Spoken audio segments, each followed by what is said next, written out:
네, 안녕하세요. 6번째 시간입니다. 네. 저희 지난 시간에 우리 그 시각과 관련해서 동영상 짧게 한 3, 4분 봤었죠. 제가 그 동영상을 오늘 다시 한번 이렇게 보여드리려고 해요. 어느 부분인가 하면 제가 여러분한테 예습하시라고 이 동영상을 보시고 그리고 간단하게 퀴즈 하나 여쭤봤죠. 바로 그 부분에 대한 얘기예요. 오늘 이제 답을 가르쳐 드리는 거예요. 자, 레티나는 안구 뒤쪽 면에 있는 망막. 우리가 꼭 비유하자면, 뭐 기능적으로 똑같은 건 아니지만, 비유하자면 우리 이렇게 스크린에 해당하는, 영어 간의 스크린, 아니면 우리 수업 장면에서, 그죠? 또는 회의 장면에서 이렇게 영상기를 쏘면은 이렇게 화면이 이렇게 나타나는 그 스크린에 해당하는 부분이 망막, 레티나, 망막이에요. 여기 보면 the retina is covered with 덮여 있다. 뭘로? sensitive한 photoreceptor로 덮여 있다. 즉 빛에 반응하는 전문화된 신경세포가 있어요. 전문화됐다. 제가 굉장히 자주 썼죠. 영어로는 specialized 되었다. 특화되었다. 이렇게 번역하는데 뭐 빛에만 반응하는 그런 세포가 있어요. 우리 피부가 빛에 반응하나요? 우리 혀가 빛에 반응하나요? 그렇지 않죠. 그런데 눈 안에는 그죠? 소위 우리가 빛이라 부르는 그러한 물리적 자극에만 반응하는 세포가 있는데 그걸 여기서 포토리셉터. 포토가 그죠? 빛, 광 이런 뜻 아닙니까? 리셉터는 우리 시냅스 할 때 신경 전달 물질에 대해서 반응하는 수용체, 수용기를 리셉터, 즉 리시브 한다. 그 리셉션 한다 이렇게 해서 받아들이다, 환영하다, 환대하다 이런 뜻 아닙니까? 그래서 리셉터, 수용체, 수용기, 즉 광, 포토 리셉터, 광 수용체가 있는데 그 광 수용체라는 말은 일반적인 이름이고 구체적으로 그 세포에 대해서 이름을 학자들이 붙여줬어요. 구별하기 위해서 우리가 붙인 거죠. 이 세상에 있는 모든 개념, 언어들이 다 우리가 붙인 거예요. 어떻게 다른 객관적인 입장에서 보자면, 삼자 입장에서 보자면은, 그죠? 그리고 우리 나름대로의 이름표죠. 제가 또 딴소리 했나요? 자, 그래서 포토리셉터에는 두 종류가 있는데, 하나는 로드. 이게 막대 모양이란 뜻으로 간상체, 막대세포라 부르는 것이고, 또 하나는 콘. 우리 아이스 콘, 그죠? 꽃갈 콘. 그죠? 콘, 이렇게 원뿔 모양을 생겼다 해서 콘. 이게 바로 추상체. 추상할 때 추자가 이 원뿔이라는 뜻이거든요. 추상체 또는 원뿔세포라 부르는 것이 있다. 그런데 원뿔세포는 밝은 빛에 민감하게 반응하는 광수용기고 로드, 막대세포, 간상체, 간자는 기둥간자요. 우리 뇌간 할 때 간자, 그 기둥간자요. 간상체, 기둥 모양의 세포는 어두운 빛에 민감하게 반응하는 세포다. 이렇게 여기서 문장을 표현하고 있어요. 그래서 여러분 예습하시라고, 그리고 예습 정말 하셨는지 제가 간단하게 퀴즈를 여쭤본 그 답이 하나는 그죠? 로드고 하나는 콘이에요. 우리 이후 내용에 이것과 관련된 게 나오기 때문에 제가 또 소개해드린 거예요.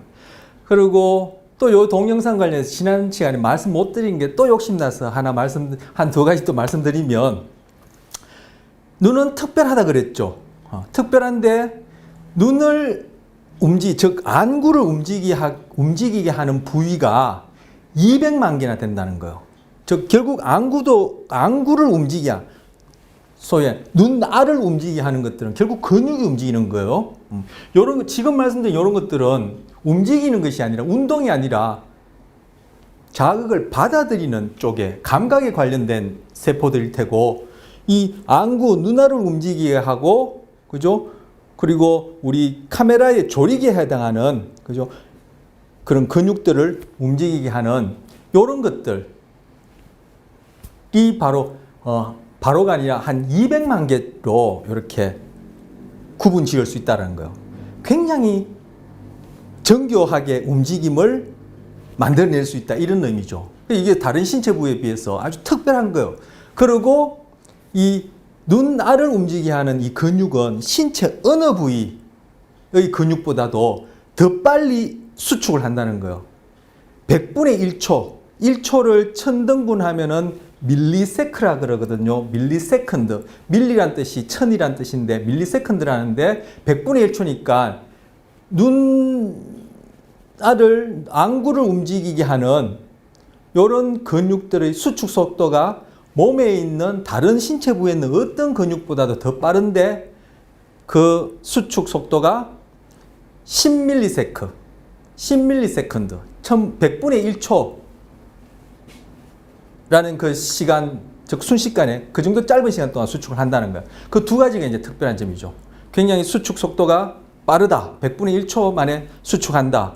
다른 어떤 근육도 그만큼 빨리 수축하지 못한다. 그리고 이 안구를 움직이는 그러한 부위들이, 그죠?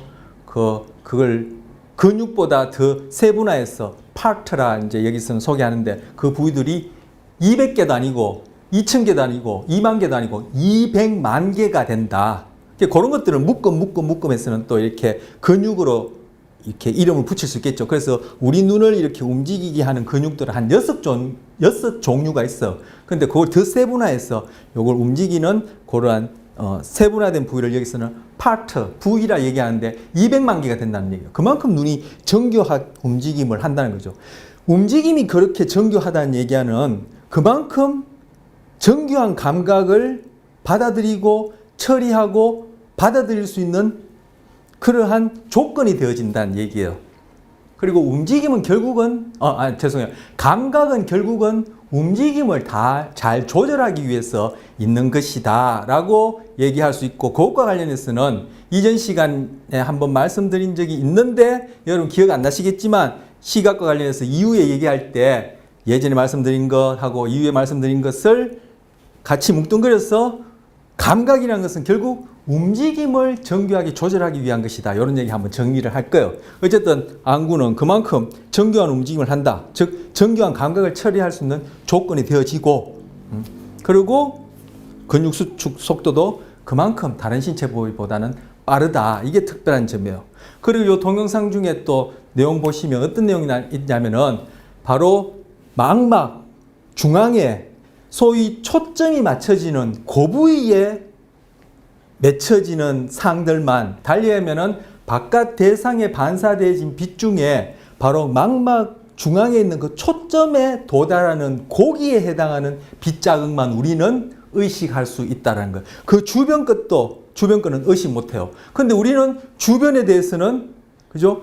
그것들이 의식이 되어지는지 안 되어지니, 또는 주변의 상들은 중앙에, 망막 중앙에 초점이 잡혀지는 그런 부분의 이미지들보다 흐릿하거든요. 그게 뭔지 형태나 색깔이나 이런 것들, 움직임 형태나 색깔 이런 것들이 이 중앙에 맺혀지는 것만큼 우리가 의식적으로 자각하지 못해요. 그런데 우리는 평소에 그런 거 못 느끼죠. 내 눈에 보여지는 것은 다 또렷하게 모양과 색깔과 그런 것들이 구별된다. 그 주위에는 흐릿한 이런 것들은 그런 게 어디 있어? 나는 경험 못 하는데. 그 왜 그러냐 하면은 우리는 항상 눈을 금방 말씀드렸듯이 그렇게 정교하게 빨리빨리 움직일 뿐만 아니라, 그리고 망막 중간에 초점이 맺혀지는 부분에 도달하는 빛만 의식적으로 자각할 수 있기 때문에, 의식적으로 자각할 수 있는 것만 내가 알기 때문에 그 주변부에 도달하는 빛 자극, 즉 이미지에 대해서는 우리는 그것이 흐릿하다든지 그런 것들이, 흐릿한 이미지가 우리 안구에 들어와서 뇌로 전달된다는 것을 모르는 거죠. 지난번에 외부의 대상에 대해서도, 내 몸에 일어나는 현상에 대해서도, 그리고 뇌 안에서 일어나는 일들도, 그죠? 끊임없이 우리에게 영향을 주지만, 하지만 우리가 그 중에 의식적으로 자각하는 부분은 빙산의 일부분이기 때문에 내가 의식적으로 자각하는 그것만을 가지고 바깥 대상이나 현상, 내 몸에 대한 어떤 현상, 그리고 뇌 안에서 일어나는 일들을 해석하게 되면은 왜곡이 일어나고, 그것이 사회 심리적으로는 편견이라는 것을 낳을 수 있다라는 이런 맥락, 이런 류의 얘기를 제가 두어 차례 했었어요. 지금 금방 말씀드린 망막 중간에 초점이 맺혀지는 그 부분만 우리는 의식하기 때문에 내가 보는 것은 항상 또렷하고 내가 다 안다라고 하지만 그것은 뭐예요? 눈이 항상 움직이면서 그 초점부에 잡혀지는 그 부분만 내가 의식하기 때문에 그렇지 주변부에 맺혀지는 그런 상은 희미한 상들이 항상 맺혀지고 있지만 나는 몰라요. 하지만 그것이 우리 이유 내용 중에 우리의 행동에 내가 모르는 사이에 내 행동을 조절하는 그러한 또 재미난 현상이 있어요. 이걸 통해서도 제가 그 앞선 시간에 마음이라는 그 KBS 프로그램 동영상 보는 중에 비버리 힐즈의 선풍기 아줌마, 선풍기 얼굴입니까? 그 비버리 힐즈의 그 아주머니가 자기는 자기가 하는 행동을 다 알기 때문에 심리검사, 사이콜로지컬 테스트를 받을 필요 없다고 했는데 여러분은 어떠신지 모르겠지만 제가 보기에는 받아볼 만하다고 생각해요. 그러면 그걸 그대로 저한테 반영하면 저는 제가 정상이라 생각하고 제가 하는 행동을 내가 다 안다고 하지만 과연 다 알까요? 금방 말씀드린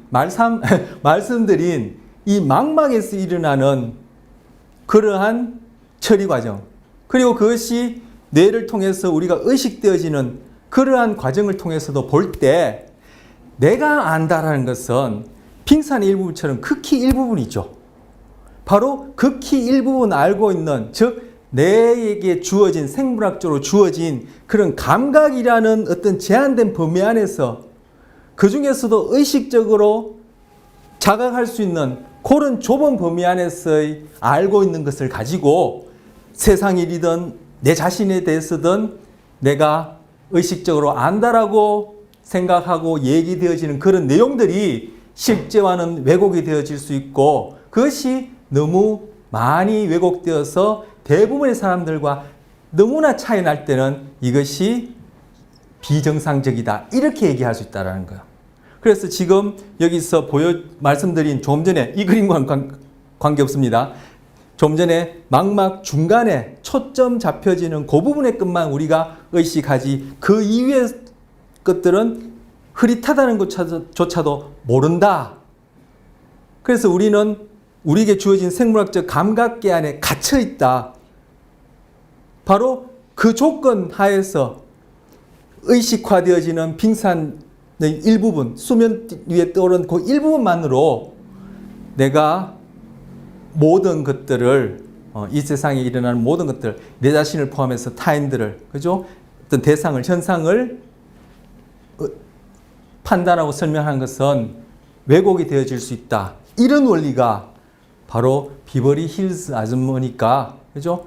본인은 다 알기 때문에 사이콜로지컬 테스트가 필요 없다라고 얘기한 것이 잘못될 수 있고, 그걸 그대로 저 자신에게도 적용할 때 나는 정상이라고 생각하지만 그것이 제3자가 객관적으로 볼 때는 그것이 또한 왜곡되어질 수 있는 그러한 생물학적 또는 신경과학적 그런 조건, 어떻게 보면 한계가 되어진다. 이렇게 얘기할 수 있습니다. 바로 망막에서 일어나는 그런 원리가 그런 심리적인, 사회적인 그리고 우리가 세상에 대해서 인식하고 그죠? 그런 철학적인 질문에도 다 연결되어지기 때문에 뇌를 이해하는 것. 그것이 그리고 뇌가 마음과 어떤 관계가 있는지 이해하는 것이 결국은 내 자신에 대한 마음뿐만 아니라 세상에 대한 인식과 그리고 세상의 어떤 그런 존재론적인 그러한 문제에서까지도 감각 안에 갇혀서 내 주관적으로 생각하는 그러한 판단이 아니라 객관적인 사실, 팩트, 소위 과학을 통해서 사실을 알고 내가 오류가 있을 수 있다는 것.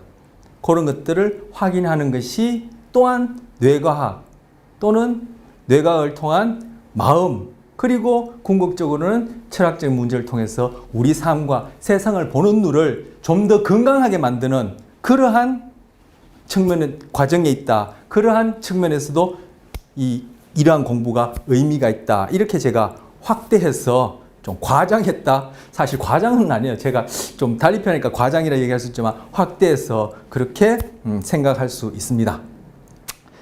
자, 요건 이렇게 그만 보고요. 자, 오늘 할 내용을 보시면요.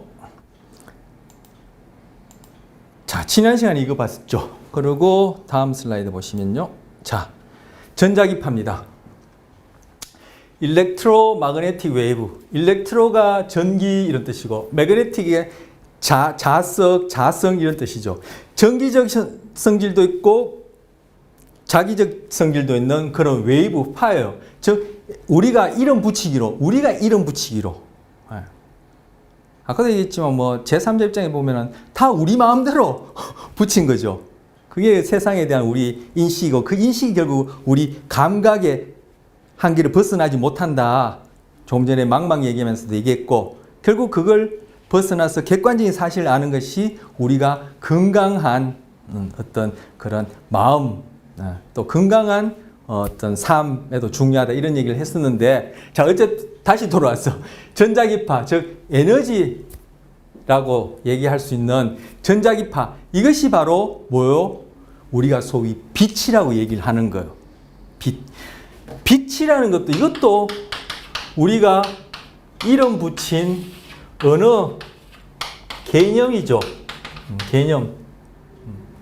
근데 빛이라는 것의, 빛은 현상학적으로 실제해요. 그리고 여러분과 제가 서로 소통하기 위해서, 그죠? 사회 심리적으로 실제해요. 하지만 빛이라고 하는 것의 실체가 뭐냐 하면은, 이건 실체가 없다라고 얘기할 수 있어요. 할 수 있는 게 없어요. 왜? 우리가 언어적으로, 개념적으로, 달리 얘기하면은 인간 중심적으로 만들어낸 하나의 상징이지, 빛은 실체가 없다라고 얘기할 수 있어요. 있어요라고 얘기하면 제가 좀 완곡한 표현이고, 없어요. 그런데 빛의 실체를 찾고자 하는 그러한 인식론적 방법이 바로 서양의 그런 인식론적 방법이에요. 그리고 존재론에 대한 서양식의 그런 생각이에요. 그 사람들은 뭔가 실체, 그 본질이 뭔가 어딘가에 있다, 이렇게 생각하는 그런 경향성이 있어요. 자,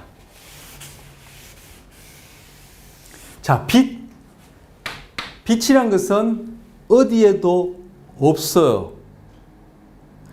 지금 말씀드리는 전자기파, 즉 이 에너지와 나의 눈과 그리고 뇌가 만나서, 즉 바깥에 있는 물리적인 자극, 에너지라고 우리가 이름 붙인 전자기파와, 그리고 나의 신체와 뇌가 만나서 서로 역동적으로 엉키는 가운데, 작용하는 가운데, 거기서 창발되어지는 이멀지,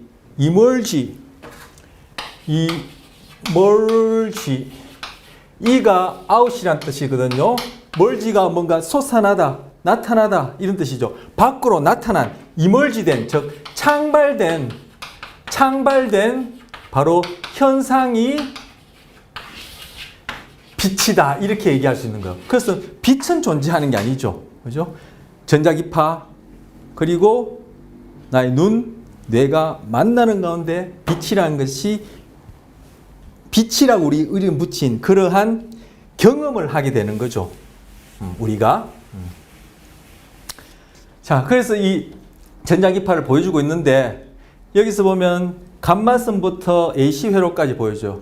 이게 파장, 일렉트로마그네틱, 전기적 그리고 자기적 성질을 지닌 웨이브니까 파장이죠. 그래서 여기서 시작한다면은 한 바퀴 돌아서 여기 올 때까지, 아니면 여기서 시작한다면 한 바퀴 돌아서 여기 올 때까지, 아니면 여기서 시작한다면, 그죠? 한 바퀴 돌아서 어떻게 되나? 저도 헷갈려요. 자, 여기서 시작한다면은 한 바퀴 돌아서 여기 올 때까지, 여기서 시작한다면 한 바퀴 돌아서 여기 올 때까지, 그럼 여기서 시작한다면 한 바퀴 돌아서 여기 올 때까지인가요? 예. 그러니까 이게 한 파장, 그죠? 360도, 그죠? 예. 한 파장이 될 텐데, 그 파장의 길이 여기서부터 여기까지, 아니면 여기서부터 여기까지, 이 파장의 길이 이 파장의 길이에 따라 그래서 제가 파장 얘기하려다가 또 그림이 복잡해졌는데 그렇죠? 여기서 시작해서 여기까지 한 파장 이 파장의 길이에 따라 이걸 쭉 나눠보니까 가장 긴 파장이 여기 가장 짧은 파장이 여기예요. 그래서 감마선 같은 경우에 이 파장의 길이가 원자 있죠. 원자의 핵이 있습니다. 원자가 아니라 원자의 핵 있죠. 핵의 지름보다 짧거나 그 정도 된다고 그래요. 그리고 이 가장 긴 파장 같은 경우에는 엠파이어 스테이트 빌딩 2개 높이 정도가 된다는 거예요. 이 파장의 길이가. 그러한 파장대를 보여주는 전자기파가 여기 이제 소개되고 있어요. 그래서 여기 밑에 줄 제가 한번 읽어보면 뭐 이 영상으로는 잘 안 보이시겠지만 빛의 파장은 연속적으로 변화함에도 불구하고 우리는 이를 여러 가지로 구별되는 색채로 지각한다. 이런 말이 있는데 이 중에 바로 요 부분 요만큼의 파장대에 해당하는 것을 우리가 볼 수 있어요. 어떻게 볼 수 있죠? 요 정도에 해당하는 파장대에만 반응하는 광수용기, 즉 빛에 민감하게 반응하는 세포가 우리 눈 안에 어디 망막이란 곳에 있기 때문에 요만큼만 보는 거예요.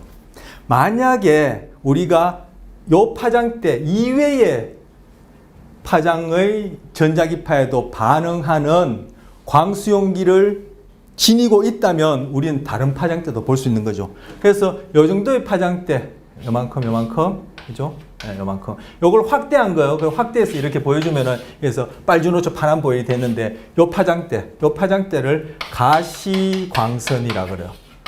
그죠? 가시 보는 것이 가능한 빛광자 광선 그래서 가시광선이라 그래요. 그런데 우리가 다른 파장대에도 볼 수 있는 다른 파장대도 볼 수 있다는 것이야. 다른 파장에도 반응할 수 있는 그러한 빛에 민감한 세포만 가졌다면 우리 다른 파장대도 볼 수 있죠. 그래서 사람의 경우에도 요거는 다음에 얘기하기로 하고 그 나비의 경우에는 요 자외선에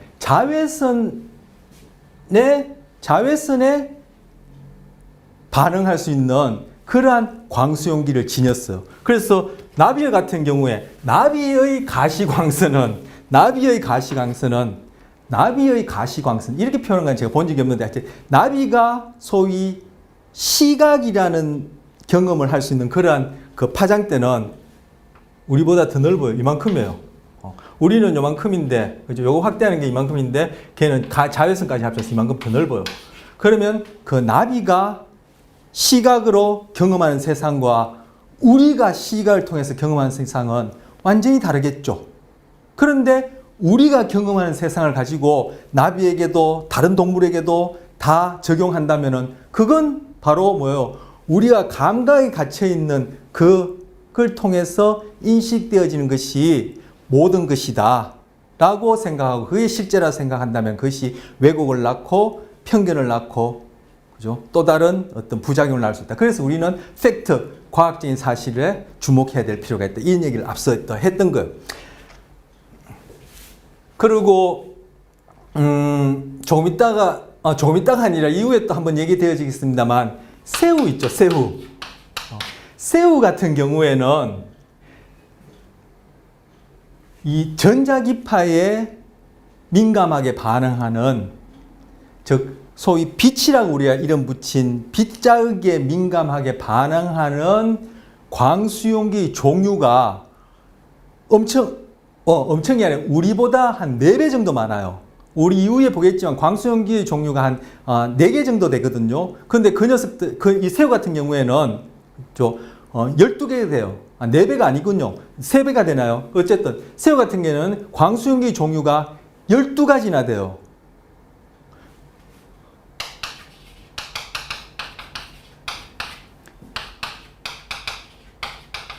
그러면 새우 같은 경우에 소위 시각이라고 우리 이름 붙인 그 그러한 경험의 세계는 우리가 상상할 수 없죠. 휘황찬란할 거예요. 자, 이 얘기가 무엇을 의미하냐면은 조금 전에 비버리 힐즈 아주머니 얘기, 아까 망막에서 중간에 맺혀지는 것만 우리가 의식한다는 얘기, 바로 여기서도 결국은 우리는 우리에게 주어진 생물학적인 주어진 그런 감각계 안에서 또 그 감각계 안에서도 결국 우리가 의식상에 떠오르는 그런 것만 자각하는데 자각할 수밖에 없는데 그것을 가지고 실제라고 모든 것에 적용하게 되면은 그것이 왜곡을 낳고 부작용을 낳는다. 그래서 우리는 과학적인 팩트를 아는 것이 우리가 건강한 그러한 삶을 사는데 중요하다. 이런 말씀을 이제 말씀드렸는데 그것하고도 지금 다 관련되는 얘기가 되는 거죠. 자, 아까 빛은 실체가 없다. 빛은 어디에 존재하는 것도 아니다. 우리가 붙인 이름이다. 이렇게 말씀드렸는데, 자, 가시광선 안에서도 우리는 이렇게 확대한 거예요. 가시광선 안에서도 우리는 빨주노초 파란보, 우리 시각 맨 처음 시작할 때 그 동영상 봤던 그 슬라이드 지금 보면, 예, 지금 무지개 지금 보여드리고 있지 않습니까? 이렇게 우리는 빨주노초 파란보, 색을 경험한다, 지각한다, 의식적으로 경험한다라고 하는데 이 색이라는 것도 또는 색깔이라는 것도 어디에도 존재하지 않아요. 여기서 빨주노초 파란보, 빨간 것부터 보라색까지 빨주노초 파란보 이것도 어디에도 존재하는 게 아니에요. 왜? 전자기파는 그냥 에너지일 뿐이에요. 그리고 우리 눈 안에 있는 세포는 여러분 익히 아시듯이 전기신호 그리고 화학신호 이것밖에 없어요. 뇌 안에 있는 신경세포도 마찬가지로 전기신호, 화학신호밖에 없어요. 그런데 바로 물리적인 자극하고 눈이라는 그 신체 부위 중에 바로 전문화된 감각기관하고 뇌가 서로 만나서 뒤엉키면, 즉 이거 세 가지가 서로 만나게 되면은 우리는 색깔이라는 이런 것들을 경험하게 되는 거예요. 그러면 색깔은 뇌 안에 있는 것도 아니고 눈에 있는 것도 아니고 이 전자기파에 있는 것도 아니에요. 그래서 이 전자기파 내에 어떤 파장이 이런 색깔을 지니는 게 아니에요. 이 색깔을 또 어디에 적용할 수 있습니까? 우리가 갖고 있는 그죠? 마음의 모든 내용들이죠. 그런 내용들이 뇌 안에 있는 것도 아니고 눈처럼 어떤 신체 기관 중에 어떤 부위가 결정하는 것도 아니고 우리 바깥에 있는 대상에 있는 것도 아니에요. 결국은 대상과 달리하면 환경과 세상과 내 신체와 그리고 뇌가 만날 때 그 안에서 마음의 내용들이 창발되어지는 하나의 현상적 실제이지 그거는 실체가 있는 것이 아니다. 그 서양 사람들이 존재론, 인식론에 있어서 생각하는 그러한 어떤 존재론적, 인식론적 실체가 있는 것은 아니다. 이렇게 얘기해 볼 수 있는 것이 또 이 색과 관련해서도 얘기해 볼 수 있는 내용이에요. 자, 그래서 지금 이 보라색 밖이니까 자자가 보라색이라는 뜻이거든요. 자외선, 보라색 밖에 있는 선에서 자외선, 그거보다 더 짧은 X선, 더 짧은 감마선, 그리고 빨주노초 파란보에서 빨강, 보라색보다는 빨강이 더 파장이 길어요. 빨간색 밖에 있으니까 적자가 붉은 적자죠. 빨간색 밖에 있는 선에서 적외선, 레이더선에서 쭉 이름을 붙인 거예요. 그래서 요 범위 안의 것만 우리가 경험할 수 있는 거죠. 빛으로, 그리고 그 안에서 구체적으로 색으로 이렇게 경험할 수 있는 거죠. 왜? 바로 요 파장대에만 반응할 수 있는 신경세포가 우리 안에 있기 때문에. 그런데 아까 새우나 나비처럼, 그죠? 다른 파장대에도 반응할 수 있는 그러한 세포가 있다면 우리는 지금 시각으로 경험하는 이런 세상이 아닌 또 다른 세상을 경험할 거예요. 그런데 우리가 경험하는 시각에 국한된 얘기지만 다른 감각계도 다 공이 적용할 수 있는 얘기예요. 우리가 경험하는, 그리고 그 중에서 내가 아는 것만을 가지고 그것이 실제라고 주장한다면 그것은 무리가 있고 왜곡된 것일 수 있다. 것일 수 있다는 것이라 왜곡된 것이다. 그래서 과학적인 객관적인 팩트를 안다는 것이 우리의 건강한 삶에 중요하다. 이렇게 얘기할 수 있는 겁니다. 자. 네. 그래서 이것이 우주에 존재하는 에너지인데 정기적 성질과 자기적 성질을 가졌기 때문에 전자기파라 얘기하고 이것이 눈과 뇌가 만날 때 바로 우리는 빛 또는 빛 안에서도 이렇게 색깔이라는 것을 경험하게 된다. 이런 빛이다, 색깔이라는 것을 마음이라는 것에 이렇게 상응시키고, 그죠? 결국 이러한 물리적 자극과 눈을 통해서 뇌가 만나서 일어나는 뇌의 활동이라는 것이 바로 마음의 내용에 해당하는 이런 빛, 곧 그것이다 라고 생각하는 것이 동일론적 입장이고, 빛이나 색이라는 것은 뭔가 그 존재론적, 인식론적 실체가 있다라고 생각하는 것이 물질인 뇌, 그리고 물리적인 작동인 뇌와는 별개로 두고 이해하는 것이 이원론적 입장이다. 이렇게 얘기할 수 있는 거예요. 자, 다음 슬라이드. 이제 눈 얘기하는 눈의 구조 봅니다. 눈의 구조.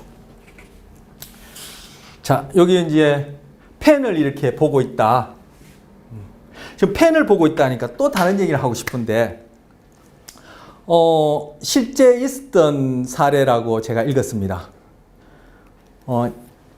이 뇌에 관해서 공부하는 이제 박사과정 학생이 최종 박사 논문 시험을 보러 온 거예요. 이제 구두 테스트를 하는 거죠. 그 1차, 2차, 3차 이렇게 하는데 마지막 이제 테스트 시험장에 온 거예요. 테스트장에 온 거예요. 시험장에 온 거예요. 그래서 앞에 면접관 교수님들 쭉 앉아 계시는데 그 중에 한 교수님이 그 학생한테 질문한 거죠. 이제가 1차, 2차 다 합격했는데 이제 마지막 3차인데 이 질문을 받으니까 얼마나 긴장되겠어요. 그래서 그 교수님이 개미는 어디까지 볼 수 있지, 얼마나 멀리 볼 수 있지 이렇게 물어본 거예요. 근데 그 학생은 뭐 사람의 뇌 아니면 뭐 사람과 유사한 척추동물의 뇌, 그 중에서도 뭐 쥐나 원숭이나 이런 것들을 연구한 학생인 것 같아요. 그런데 개미의 신경계, 그 중에서도 시각과 관련된 신경계를 물어보니까 얼마나 황당하겠어. 개미가 어디까지 볼 수 있지? 그래서 자기가 갖고 있는 기본적인 생물학적 지식, 그리고 그걸 바탕으로 해서 추론을 아무리 해봐도 개미가 어디까지 볼 수 있는지를 대답을 못 하겠는 거예요. 그런데 바로 지도 교수님이 장난을 친 거죠. 뭐냐면은 개미가 어디까지 볼 수 있니 했을 때 이 학생은 대답을 못 했지만 그 교수님의 대답을 개미는 볼 수 있니?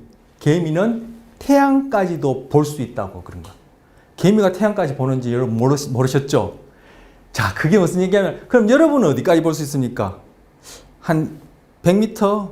아니요, 볕이 좋은 날은 한 몇 킬로, 아니 수십 킬로도 볼 수 있는 것 같아요. 저 멀리 있는 뭐 산도 또렷하게 이게 산 등성이나 이런 것들이 깨끗하게 잘 보일 때도 있으니까 수십 킬로 볼 수 있는 것 같아요. 다른 동물들, 뭐 주위에 있는 강아지나 뭐 고양이나 이런 녀석들 어디까지 볼까요? 매, 하늘 나는 매, 독수리, 매 같은 경우에는 하늘을 날면서도 그 땅에 동전의 앞뒷면을 구별할 정도로 이게 시력이 좋대요. 바로 그 질문의 함정이 뭐냐면은 교수님이 개미는 어디까지 볼 수 있니? 라고 물었고 대학원생은 아무 대답을 못했는데 교수님 대답을 개미는 태양까지 볼 수 있다는 말이 바로 저나 다른 일반인들이 갖고 있는 착각이에요. 우리는 뭔가 내가, 그죠? 소위 눈에서 뭐 레이즈 같은 게, 여러분이 물론 레이즈가 나간다고 생각 안 하지만 비유컨대 뭔가 레이즈 같은 것들이 나가서 그 대상을 탁 캐치해와서 나는 본다라고 이렇게 생각하는 경향성이 있어요. 이게 바로 보네요. 인간적인 생각이죠. 뭐요?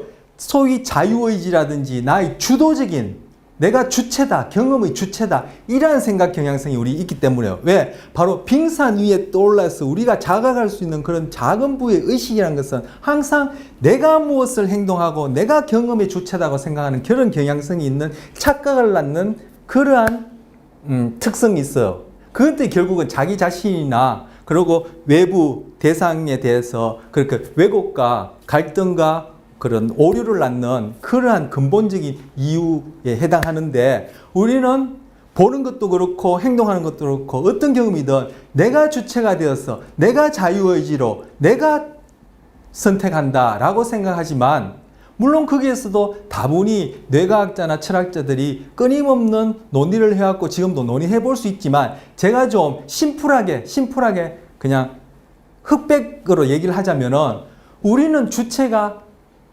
아니다, 우리에겐 자유의지가 없다라고 얘기할 수 있는 그러한 어떤 논의되어질 수 있는 부분들이 있어요. 그 이후에 그런 것들을 살펴볼 거예요. 근데 뭐 그것만으로 자유의지가 있다 없다, 우리는 주체가 아니다라는 것을 땅땅땅 결정 내릴 수는 없고, 여전히 끊임없이 논쟁하지만 어떤 차원에서 얘기하냐에 따라 자유의지라고 얘기하는 것, 그것도 우리 사회심리적 실제라고 제가 한번 표현한 적이 있는데, 그런 것들을 인정할 수도 있고, 또 어떤 차원에서는 그죠, 또 그런 것들을 얘기하기 곤란한 그런 차원들이 있는데, 어쨌든 우리는 심리적으로 평상시에, 우리는 하니까 여러분까지 다 포함하는데, 제가 그럼 여러분은 일단 차치하고 저 같은 경우에 평상시에 내가 행동하고 내가 경험한다고 하지만 그게 아니라는 얘기가 바로 거기에 담겨 있는 거예요. 뭐냐면은 개미나 사람이나 우리가 어떤 레이저 같은 어떤 그런 것들을 쏘아서, 아까도 말했지만 실제 레이저를 쏘는 거 아니에요? 우리가 어떤 보려고 하는 어떤 그런 주체가 되어서 어떤 의도를 가지고 밖에 있는 대상을 시각적으로 탁 캐치해와서 보는 것 같지만 그렇지 않아요. 태양에서 시작된 아까 말씀드린 전자기파가 중간에 대기를 거쳐서 또는 우주 공간을 거쳐서 그 우주 공간에 있는 어떤 물질, 소위 요즘 암흑 물질이라 부르는데, 무슨 물질이 모였지만 암흑 물질이라 부르고, 옛날 신화에서는 에테르, 마취할 때 쓰는 에테르라 그러는데, 그것도 이제 그 그리스 철학자들이 에테르라고 얘기한 그런 또 뿌리가 있어요. 왜 그렇게 에테르 얘기했는지. 어쨌든 우주를 구성하는, 에테르는 아니지만 우주를 구성하는 그런 물질, 그리고 대기를 거쳐 오면서 뭐 수정이라든지 먼지라든지 질소라든지 모든 이러한 물질들, 그리고 내게까지 올 때까지 주변에 있는 그러한 물질들에 반사되면서 그 빛이 흩어져 버려서 산란되어지기 때문에 제가 태양을 못 보는 거지, 태양하고 저 사이에 그러한 방해하는 물질이 없다면 저는 태양까지 볼 수 있어요. 즉 뭐냐, 볼 수 있는 것이 아니라 우리는 보여지는 것이에요. 즉 빛의 근원으로부터, 그리고 그 빛이 근원으로부터, 그리고 제 눈까지 오는 그 중간에 방해물이 하나도 없다면 저는 그 빛의 근원까지도 경험할 수 있는 거죠. 즉 우리는 내가 보는 것이 아니라, 그죠, 빛에 노출되어짐으로써 그것이 또 뇌에서 일어나는 물리적 작용에 의해서 나는 소위 내가 주체가 되어서 내가 본다라는 경험을 한다고 착각할 뿐이지, 우리는 보여지는 거예요. 그러니까 개미도 태양에서 시작된 그 아까 전자기파가 중간에 다른 물질에 부딪혀서 산란되지 않고 그대로 개미 눈에게 도달한다면은 개미는 태양까지 볼 수 있을 테고, 태양 너머에 또 다른 빛의 근원이 있다면은 개미뿐만 아니라 우리뿐만 아니라 개미도, 그죠? 그 전자기파가 오는 중에 쭉 진행되어 주는 중에 주변에 물질에 부딪혀서 산란되지 않는다면은 우리는 태양 너머에 있는 빛까지도 볼 수 있는 거죠. 정확하게 얘기하자면은 볼 수 있는 것이 아니라 우리는 보여진다라는 경험을 하게 되는 거예요. 그래서 그 교수님이 장난스럽게 여쭤본 그 질문은, 개미든 사람이든 나비든 소위 시각이라는 경험을 할 수 있는 그런 구조를 가진 그런 유기체의 경우에는 빛의 근원에서 그 눈이라는 소위 시각 경험을 하는 세포까지 방해하는, 즉 빛이 산란되어질 수 있는 전자기파가 반사되어서 흩어질 수 있는 그런 물질만 없다면은 우리는 그 빛에 온전히 노출되어지기 때문에 그 전자기파에 나의 광수용기가 다른 동물들이 갖고 있는 빛의 반응 세포가 온전히 노출되어지기 때문에 그것이 신경계에서 그리고 뇌에서 처리가 된다면은 바로 본다라는 그런 경험을 할 수 있을 테고, 인간의 경우나 다른 인간과 가까운 다른 동물 같은 경우에는 소위 자각적으로 의식적으로 자각하는 그러한 경험, 즉 빛이다, 빨주노초 파남보다라는 것을 경험할 수 있다, 이렇게 얘기되어지는 거예요. 그래서 우리는 보는 것이 아니라 보여지는 것이요.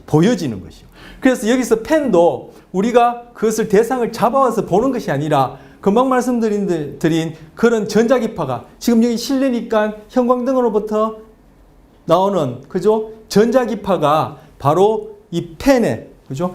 제가 손가락에 때문에 이 손가락에 부딪혀서 그 반사되어진 것이 제 눈까지 들어오는 거예요. 그러면은 이 펜의 각 부분에서 반사된 것이 다 눈으로 들어오죠. 근데 지금 평면이니까 3차원적으로 그리지 못해서 이렇게 평면상에 그려놨는데, 태양빛이라면 태양빛, 아니면 형광등이라면 형광등으로부터 시작된 전자기파가 이 펜의 각 부분에 부딪힌 다음에 그 반사된 전자기파가 결국 눈으로 들어오는 거예요. 들어오는데 여기 보면은 여기에 렌즈죠. 다른 부위는 우리 생략하겠습니다. 그 렌즈죠. 렌즈를 통해서 들어올 때 이것이 상하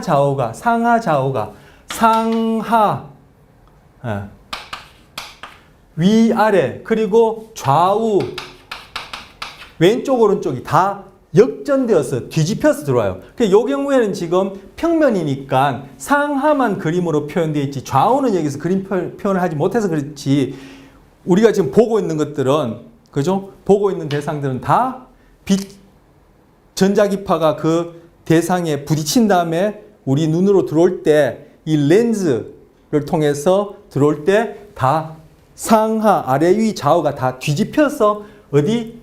여기 망막. 아까 망막 소개드렸죠? 스크린에 비유할 수 있다는데 바로 이 안구 뒤쪽에 있는 망막이라는 이 부분에 그 빛이 도달하는 거예요. 그래서 상하, 좌우가 다 뒤집혀요. 여러분 지금 세상이 다 뒤집혀 보이나요? 오른쪽에 이쪽에 다 바뀌어 보이나요? 그렇지 않죠.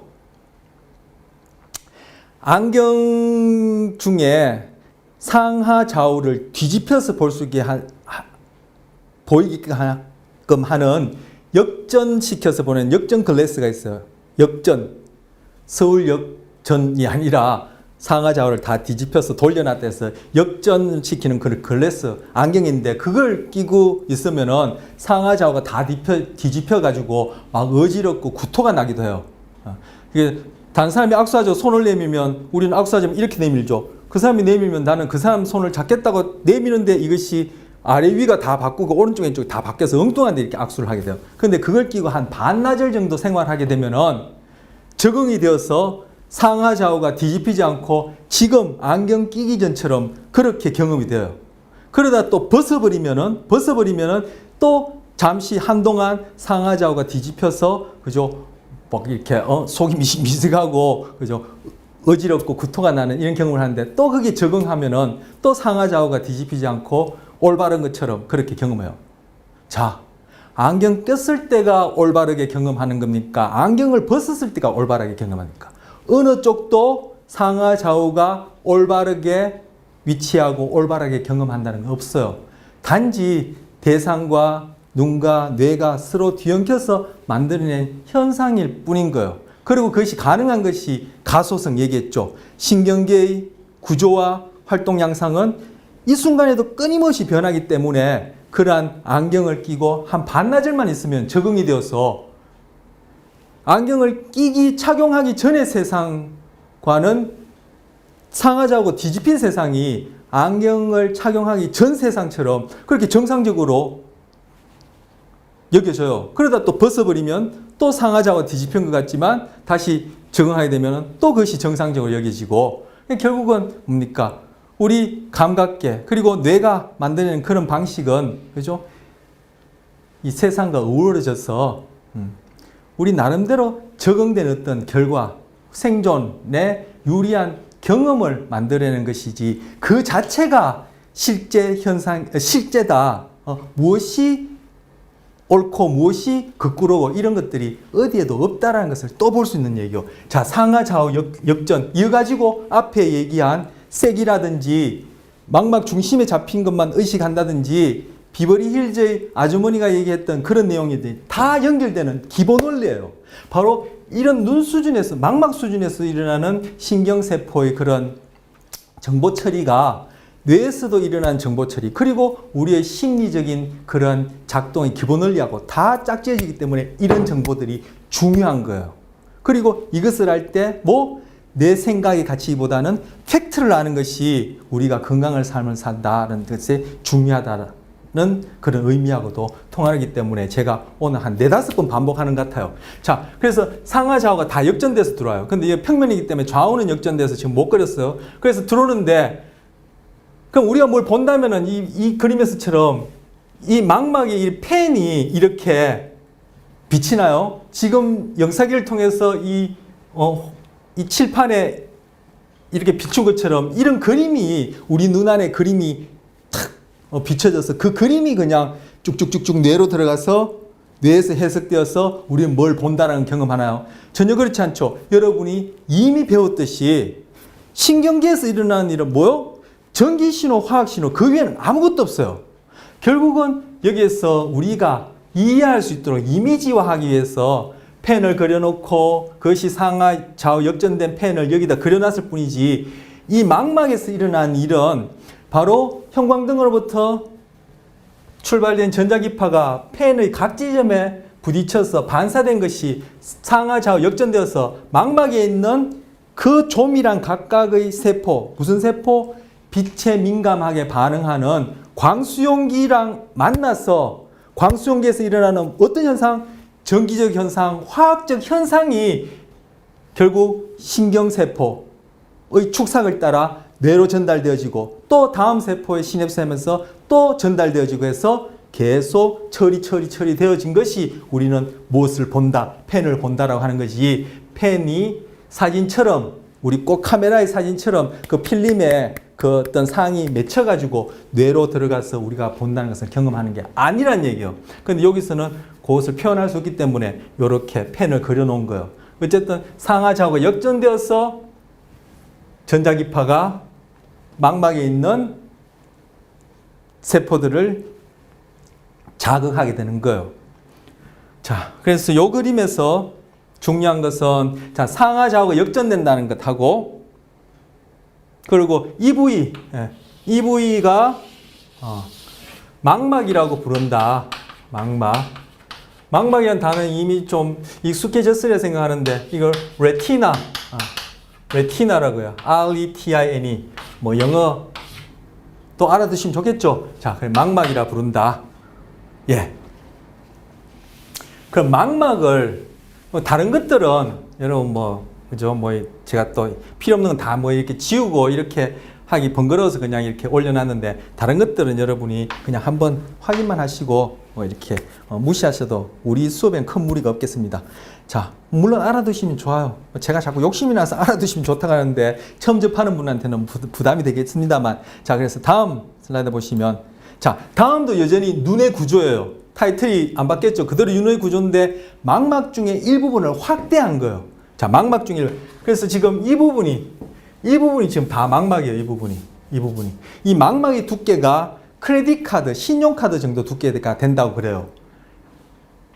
이 신용카드 정도 두께 되는 요 두께 안에 이 신경세포가 한 5종류가 있어요. 지금 이렇게 여기 소개해놨는데 우리 5종류 다 안 할 거예요. 안 하는데 이 5종류 됐는데 그 중에 한 종류만 하더라도 그 세포의 숫자가 1억 6천만 개쯤 된다고 그래요. 네, 1억 6천만 개쯤 돼요. 그 각각 1억 6천만 개, 1억 6천만 개죠. 어쨌든 두 눈 다 고려하지 말고 한쪽 눈만 보더라도 망막에 신용카드 정도 두께 되는 그런 망막에 5종류의 세포가 있는데 나머지 4종류는 차치하고 우리가 아까 광수용기, 빛에 민감하는 신경세포를 광수용기라고 일반적으로 이끌고 그 광수용기 안에는 구체적으로 그죠? 뭐가 있다라고 말씀드렸어요. 이미 그 좀 이따 나올 때 다시 한번 쓸 테고 바로 이 광수용기 세포의 수가 한 1억 6천만 개쯤 된다고 그래요. 그러니까 나머지 네 종류까지 합치면 엄청 많은 세포들이 즉 신경세포들이 이 크레딧 카드 두께 되는 이 망막 그죠? 요 안쪽 면에 탁 포진하고 있는 거죠. 이런 것들이 결국 전기신호, 시냅스에서 화학신호, 전기신호, 화학신호 해가지고 결국 뇌로 전달되고 뇌 안에서도 전기신호, 화학신호, 전기신호, 화학신호에서 복잡하게 뒤엉켜서 거기서 일어나는 물리적 현상, 곧 그것이 색이니 빛이니 그리고 우리의 마음의 내용을 경험, 의식적으로 경험하는 것이든 그렇지 못하는 것이든 무의식적인 것이든 그런 것들을 만들어낸다 라고 생각하면 안 돼요. 바로 그것이다 라고 생각하고 그런 것들을 만들어낸다 이렇게 얘기하면은 이거는 이원론적 입장이라고 한번 말씀드렸죠. 괜히 제가 만들어낸다 얘기해서 또 설명드리게 됩니다. 자, 뇌의 활동을 통해서 마음이라는 것을 어떻게 만들어낸다, 마음의 현상을 만들어낸다 하면 이게 이원론적 입장이에요. 뇌의 활동 곧 마음이다 이렇게 생각하는 것이 동일론적 입장이에요. 그래서 여기서 우리 시각과 관련해서 얘기하자면 이러한 복잡한 신경계의 활동이 빛이라는 것을 만들어낸다. 빨주노초 파란보란 색을 만들어낸다 하면은 색이나 빛이라는 또 다른 어떤 실체가 있는 것을 얘기하는 격이 되어지니까 이거는 이원론적 입장이고 바로 이런 시각계를 구성하는 복잡한 세포들의 그러한 물리적 작용이 바로 곧 빛이다, 색깔이다라는 경험 그 자체다라고 얘기하면 동일론적 입장이다 이렇게 얘기할 수 있어요. 괜히 만들어낸다는 얘기하다가 또 제가 이제 또 정리하고 싶어서 또 얘기하게 됐는데 그만큼 많은 숫자들이 많은 수의 세포들이 이렇게 망막에 그걸 이루고 있어요. 그래서 오늘 첫 시간도 얘기했고 지난 끝자락에 눈은 특별한 기관이다 그렇게 얘기를 하는 거예요. 자, 우리는 여기서 망막에서 알아야 될 것은 광수용기, 금방 썼다 또 지워버렸는데 괜히 지웠네요. 광수용기만 알 필요 있어요. 그래서 이게 눈알이 이렇게 돼서 망막이 이렇게 이 뒷면이 망막인데 그 뒤쪽이 여기서 이만큼이 망막이에요. 망막 뒷면이 여기 보면은 색깔로 붉게 칠한 부분, 요 부분이 바로 광수용기 세포들이 있는 위치예요. 이 색깔은 우리 구별하기 좋아라고 이렇게 색을 칠하는 거지 세포 자체는 색깔이 없어요. 그래서 이 뒷부분에 망막 뒤편에 이렇게 붉은색으로 표시한 이 부분이 바로 광수용기들이 있는 층이에요. 그리고 또 어떤 세포와 시냅스하고 어떤 세포와 시냅스와 어떤 세포와 시냅스에서 한 광수용기를 포함해서 한 5종류의 세포가 있는데 시냅스에서 최종적으로 뭐 망막에서 시작된 빛에 대한 정보를 활동전이라는 전기 신호로 뇌로 보내주는 세포는 망막에 있어서 가장 앞쪽, 이 광수용은 가장 뒤쪽이라 했죠. 앞쪽에 있는 이 세포들이에요. 이 세포들. 제가 요 그림에서는 노란색인가요? 누리끼리한 색으로 노란색 계통으로 표현된 이 세포들이에요. 이 세포들은 여기에 여러분 글자 작아서 안 보이실 텐데 바로 이렇게 노랗게 표현한 노란색은 아닌데 누리끼리한 색인데 하여튼 노란색이라 합시다. 노란색으로 표현한 2층을 이루고 있는 세포인데 2층을 이루고 있는 세포의 이름은 신경절 세포예요.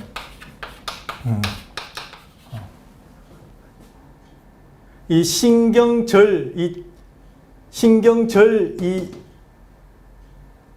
이름도 왜 절이라 붙이냐, 교회가 아니고 왜 절이라고 붙이냐 그 이유를 쓰면 제가 농담하려다가 말이 꼬였는데 이 절은 교회다 성당이다 절이다 할 때 그 절이 아니에요. 다른 뜻의 단어, 다른 의미고 이 신경절이라는 이 단어도 의미가 있는데 그건 제가 이제 생략하고 이건 그냥 외웁시다. 고유명사로. 그래서 이 절은 교회 성당 절 그런 절이 아니라 신경절이라는 이 단어 자체가 의미가 있는데 어쨌든 여기 노란색으로 표현한 이 세포층은 신경절 세포예요.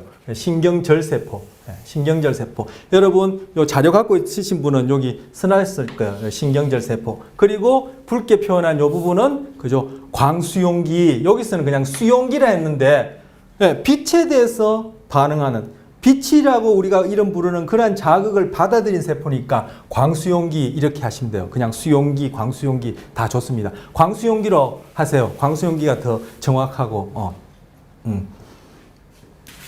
좋은 말이에요. 그리고 바로 이 신경절세포의, 자, 광수용기는 좀 지우겠습니다. 자, 신경절세포의 축삭이 바로 여기서 보이는 이거예요.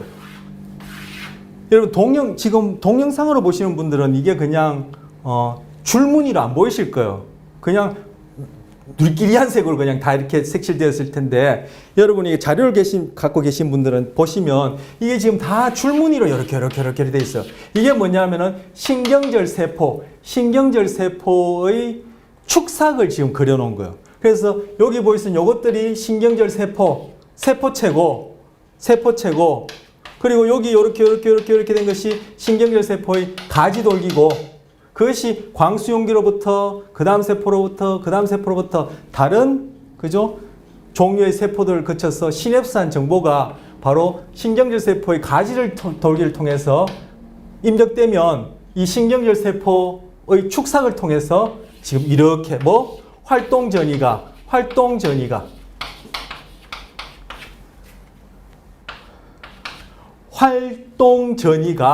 바로 뇌로 입력되는 거예요. 전달되는 거예요. 바로 이 활동전이를 뇌로 전달하는 신경절세포의 축삭이 바로 시신경이 되는 거예요. 시신경. 이것도 이 시신경도 제가 숫자를 외웠었는데, 또 희미하네요. 이 오른쪽 왼쪽은 각각 시신경을 이루는 신경절세포의 축삭이 100만 개인지 1000만 개인지, 100만 1000만은 한 10배 차이 나니까 작은 차이가 아닌데 100만 개라고 제가 기억하나 그래요. 하여튼 그만한 숫자의 신경절세포의 축삭이 바로 시신경을 이루는 거예요. 그걸 지금 보여주고 있어요. 자, 망막을 확대한 것인데, 망막 가장 뒤쪽에는 광수용기, 여기는 그냥 수용기라 했지만 광수용기라고 하는 것이 더 좋다 말씀드렸고, 그리고 망막의 앞쪽 부분에는 신경절세포, 그리고 신경절세포의 축삭이 바로 모여서 다발을 이루어서 시신경을 이루고, 바로 신경절세포의 축삭을 통해서 활동전이가 뇌까지 쭉 전달되어지면은 그것이 다음 신호체를 통해서 우리가 본다라는 경험을 하게 된다. 이렇게 정리할 수 있어요. 그리고 광수용기와 신경절세포 사이에는 또 한 3종류의 세포들이 있지만 그거는 생략한다. 그래서 광수용기로부터 신경절세포까지 전기신호, 화학신호, 전기신호, 화학신호를 통해서 신호 전달되어지고, 마찬가지로 시신경을 통해서 뇌로 들어가면 그 다음 세포로 또 시냅스 통해서 화학신호, 전기신호, 화학신호, 전기신호, 우리가 배웠던 그런 과정들을 반복하면서 우리의 그러한 시각적 경험을 가능하게 한다. 바로 그러한 활동 자체가 시각적 경험이다 라고 동일론자들은 생각한다. 이렇게 정리할 수 있습니다. 자, 광수용기, 그리고 신경절세포, 시신경, 그리고 마지막으로 또 하나 중요한 게 있어요. 늘 또 하나 중요하네요. 계속 또 하나 중요한데, 자, 이 부분, 즉 시신경이 이걸 이렇게 표현하죠. 자꾸 지웠더만. 지금 여기 해당하는 이 부분, 시신경이 지나가는 부분. 그 여기 보면 파란 줄, 빨간 줄이 보이죠. 이건 혈관들이에요. 혈관들. 그래서 빨간 것이 심장에서 나오는 것이니까 동맥 맞죠?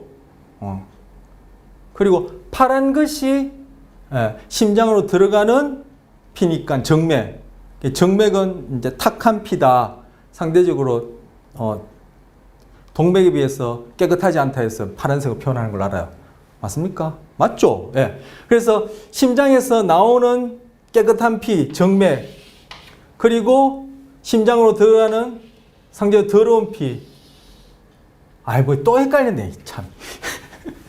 자, 심장에서 나오는 깨끗한 피, 동맥, 이거 자꾸 얘기하다 보니까 더 헷갈리는데요. 그리고 심장으로 들어가는 상대적으로 더러운 피, 정맥. 맞죠? 네. 자, 괜히 그 얘기했네요. 자, 그래서 지금 이것들이 혈관인데, 지금 망막상에 있는 세포들도 결국은 생존해야 되니까, 달리하면 세포도 먹고 살아야 된단 말이에요. 은유적으로 얘기하면, 비유적으로 얘기하면, 결국 먹고 사는 게 뭐예요? 혈관으로부터 공급되어지는 산소와 영양분이죠. 그래서 심장으로부터 주어지는, 그래서 망막에 있는 세포로 들어가는 깨끗한 피, 동맥, 그리고 그 세포들이 공급되고 난 다음에 그 산소를 잃어버린, 그리고 여기에서 생겨난 찌꺼기를 걷어서 심장으로 들어가는 더러운 피, 정맥을 그려놓은 거예요. 이것이 망막 아무 데서나 이러한 동맥, 정맥이 막 다닌다면은 이게 구조적으로도 그렇고 기능적으로도 비효율적이죠.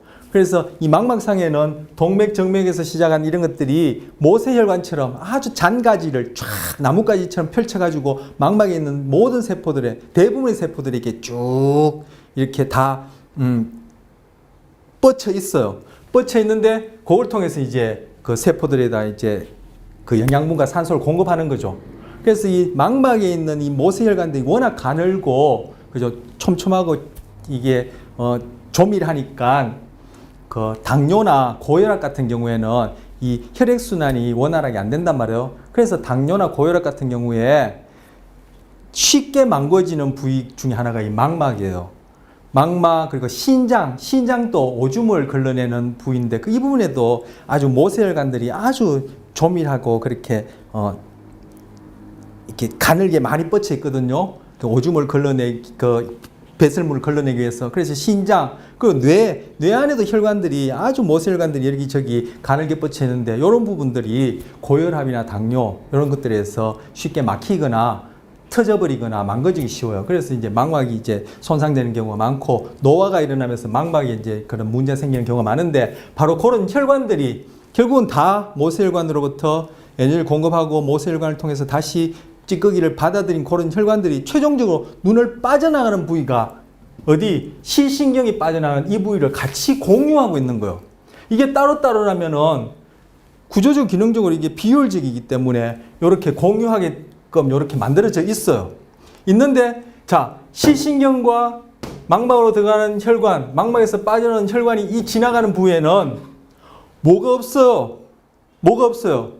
여기서 보여주는 광수용기, 그 이외의 세 종류의 세포, 그리고 신경절 세포가 여기는 없죠. 여기는 뭐가만 있어요. 신경절 세포의 축삭, 즉 시신경의 축삭과 혈관만 있지 여기에는 이러한 세포가 없어요. 그 중에서 특히 다른 세포도 다 중요하지만 이 부위에는 빛에 반응하는 세포가 없어요.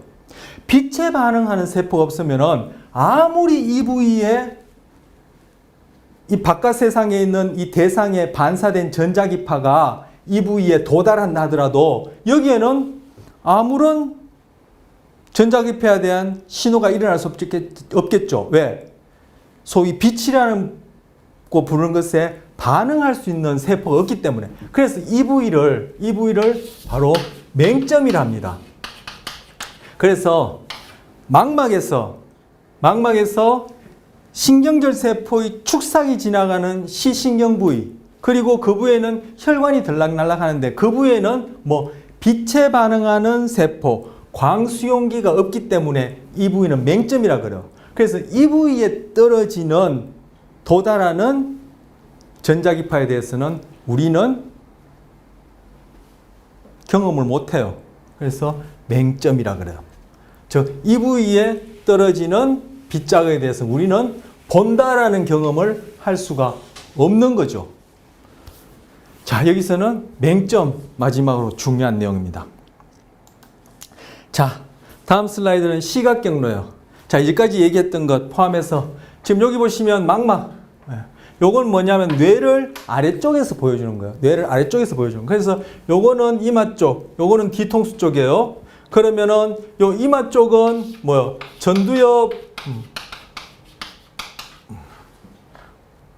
그리고 요 부위하고 요 부위는 요쪽만 하죠. 이쪽은 뭐 똑같이 이제 대칭되니까 요 부위는 측두엽.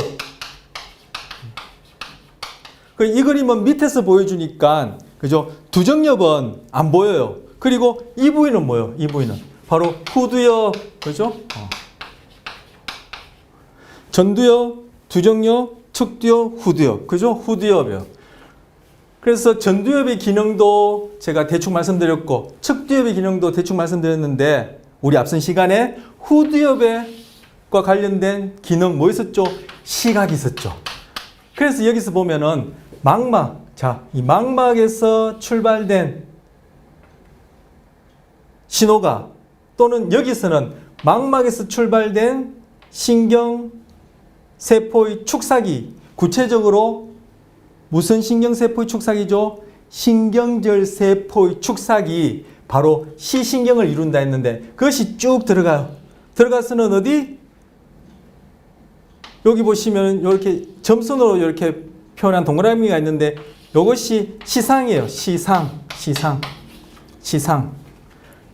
시상은 한번 말씀드린 적이 있는데 기억하시는지 모르겠어요. 시상은 후각을 제외한 모든 감각들이 대뇌 껍데기, 즉 대뇌 피질로 전달되기 전에 거치는 부위다. 즉 시상에서 한번 시냅스를 하는 부위다 그랬어요. 그래서 시상을 감각 중개소다 이렇게 별명을 이렇게 부른다 했어. 바로 시상을 거친 다음에 그리고 시상에서 출발한 신경세포의 축사기 어디로 갑니까? 바로 후두엽. 그죠? 후두엽. 여기 후두엽이라 써놨는데 뭐 영상으로는 잘 안 보이시죠? 바로 후두엽의 요 부위 점점점점점점 해난 이 부위로 가요.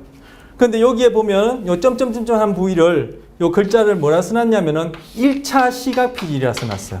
1차 시각피질. 후두엽의 1차 시각. 1차란 말을 붙이는 말은 2차, 3차, 4차가 있단 말이죠. 예, 1차, 3차, 4차 있어. 원숭이의 경우에도 이 시각과 관련된 대뇌 피질이 한 50개 이상 이렇게 발견되었는데 더 연구해보면 그보다 더 많을 수도 있다고 하는데 여기서는 1차란 말을 붙인 것은 2차, 3차, 4차가 있는데 우리 앞으로 뭐 기회되면 뭐 3차 이런 4차 뭐 이런 것들 한번 살펴볼 수도 있어. 근데 여기서 1차라 얘기한 것은 뭐요? 망막에서 시작된 시각 정보가 즉 망막에서 시작된 신경절세포의 축사기 시신경을 이루어서 쭉 시상까지 갔다가 그죠? 시상에 있는 세포랑 시냅스하고 시상에 있는 세포가 바로 망막에서 시작된 그 시각 정보를 후두엽으로 보낼 때 가장 먼저 첫 번째 도달하는 부위 즉 여기 가서 후두엽에 있는 신경세포랑 또 시냅스 하겠죠. 바로 그 첫 번째 도달하는 부위를 1차 시각피질이라 그래요. 그래서 시각 경로 어디? 망막에 있는 광수용기 그 다음 째 시냅스 한 다음에 망막에 있는 신경절세포의 축사 그걸 통해서 활동 전이가 쭉 어디 시상까지 그래서 시상에 있는 세포랑 다시 시냅스하고 바로 또 시각 정보에 해당하는 그러한 신호가 시상에 있는 세포의 축삭을 통해서 후두엽까지 활동 전이 형태로 쭉 전달되고 후두엽에 가서는 제일 먼저 도달하는 부위가 바로 1차 시각피질이라 부르는데 거기 가서 또 시각피질, 1차 시각피질에 있는 세포랑 시냅스에서 또 정보를 전달하고 그것이 또 2차, 3차, 4차에서 쭉쭉쭉 전달하는 가운데 일어나는 시각피질상에서의 물리적 활동, 뇌 활동이 우리의 시각 경험이다. 이렇게 생각하는 것이 동일론적 입장이다. 이렇게 얘기할 수 있어요. 자, 시각 경로요. 자, 그리고 후두엽, 그리고 1차 시각 피질, 뭐 시상은 한번 익히 시상이 뭐라는 거 말씀드렸는데 지금 시각과 관련해서 다시 한번 말씀드렸고요. 자, 그 다음 보시면 자, 채워넣기라 불렀습니다. feeling. 예, 채워넣기, feeling. 아까 맹점 말씀드렸죠. 제가 보고 있는 중에 맹점에 도달하는 빛은 내가 경험하지 못한다 그랬어요. 자, 요 그림에 보시면 바로 시신경이 출발하는 요 부위가 맹점이에요. 여기서 나요 맹점이에요. 그런데 우리가 이렇게 무엇을 볼 때 초점이 잡혀지는 부위는 요 부분이에요. 요 부분. 그래서 제가 눈 한쪽만 그려보면은 요쪽 눈을 제가 그려보겠습니다. 눈이 이렇게 돼 있고 망막이 이렇게 돼 있으면은 코가 여기 있다 갑시다. 코가 여기 있고 눈이 있으니까 제가 오른쪽 눈을 그린 거예요. 오른쪽 눈을 그렸다면은 자, 우리가 무엇을 볼 때 초점이 맞춰지는 부분은 말 그대로 딱 중간 여기에 초점이 맞춰져. 그리고 시신경이 빠져나가는 시신경이 출발하는 맹점은 그것보다 안에서 시작해요. 그래서 제가 코가 있고 지금 눈이 요거에다가 요런 눈이 있고 하면은 그죠? 딱 중간에 초점이 맞춰지는 부위고 시신경이 시작하는 맹점 부위는 그것보다 코에 가까운 쪽에 있어. 이쪽 눈도 마찬가지로 그죠? 망막에 초점이 잡혀지는 부위가 있고 그보다 조금 안쪽에 시신경이 시작하는 맹점이 있어요. 바로 이 맹점에 떨어지는 빗자국에 대해서 우리는 경험 못해요. 그래서 두 눈이 있을 때 망막상의 초점보다 안쪽에 코에 가까운 쪽에 시신경이 시작하는 맹점이 있어요.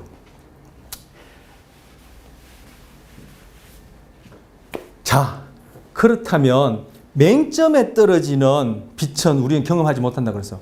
그러면 제가 이렇게 보고 있는 중에 뭐 계속 눈알을 움직이지 않더라도 어떤 벽면을 쳐다본지 뭐 상대방의 얼굴을 본다든지 여러분의 얼굴을 본다든지 저의 얼굴을 본다든지 뭐든지 다요.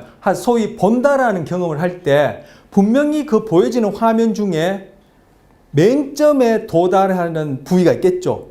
맹점에 빗자국을 반사시켜서 도달하는 그 지점이 화면상에 있겠죠. 그러면은 그 화면상의 그 지점은 안 보여야 돼요. 안 보여야 돼요. 달리 하면 제가 이렇게 자 보고 있습니다. 앞에 화면을 보고 있습니다. 그럼 제 눈에 이렇게 있다면은 초점이 잡혀지는 부분보다 안쪽에 시신경에 시한 맹점이 있다 했어. 그 맹점 요 부위에 도달하는 빛, 바로 그 맹점에 도달하는 빛을 반사시키는 이 화면상의 어떤 지점은 제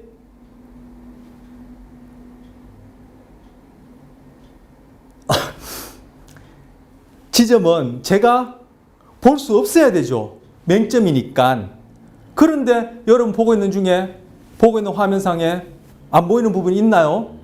다 보이잖아요. 그죠? 예를 들어서 벽을 보고 있다 하더라도 뭐 똑같은 얘기입니다만 여러분한테 잘 전달되는지 제가 궁금해서 지금 또 달리 얘기하는데 벽을 보고 있으면은 분명히 지금 빛이 전자기파가 벽에 반사되어서 제 망막상에 지금 다 들어오고 있으면은 제 지금 맹점상에 분명히 반사되어지는 지점이 있겠죠. 빛이 반사되는 지점이 있죠. 그 부분은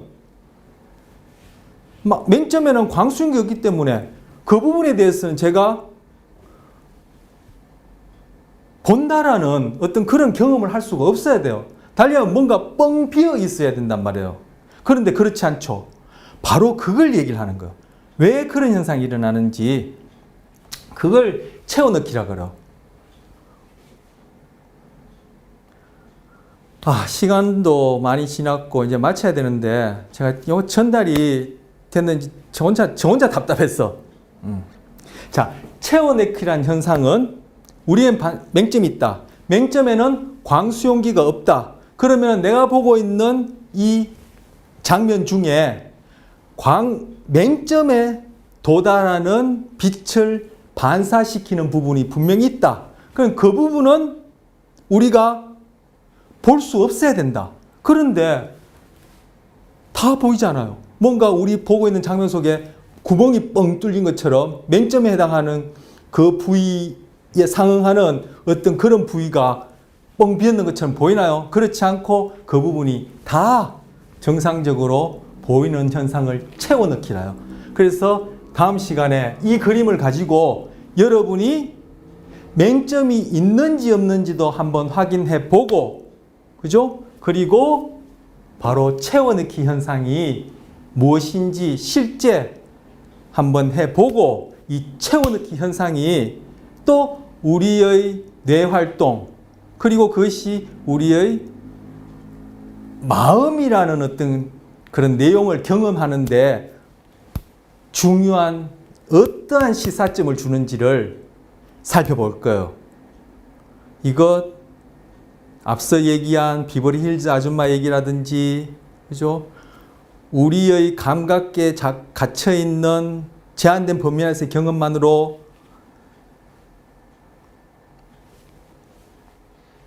이 세계를 판단해서는 안 된다든지 이런 것하고 다 연결되어지고, 나중에는 사회 심리적인 용어로서의 편견이라든지 뭐 이런 좀 거시적인 차원의 그러한 내용까지도 다 연결되어지는 중요한 현상이에요. 그래서 요건 다음 시간에 하기로 하고 오늘은 이렇게 해서 마치도록 하겠습니다.